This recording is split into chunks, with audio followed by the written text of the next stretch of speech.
nag-aalay sa mga miyembro, pero tila ba lalaban ng Twisted Minds? Okay, nagkasta agad yung True Win para dito kay Lanzo. No flicker yet para sa Twisted Minds. Habang ngayon naman Papatayin napagkakataon si nila Kaloy. JD para tunawin agad si Kaloy. Sakto pa yung RWM dito kay Sanji. Kaloy is down.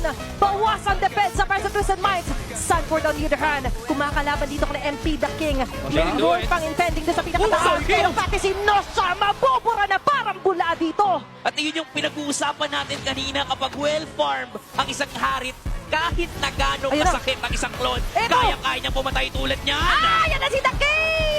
MP The King is down! Lanzo! And Sean na lang matitira pero not for long dahil Sean na lang ang last man standing. Hindi sila tatanagan dito na TLPH. Eyeing out the win. Pakaiman si Sanji pero kukunin na TLPH ang uling puntos.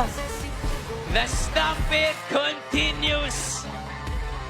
Hindi mapipigilan ng Twisted Minds ang rumaragas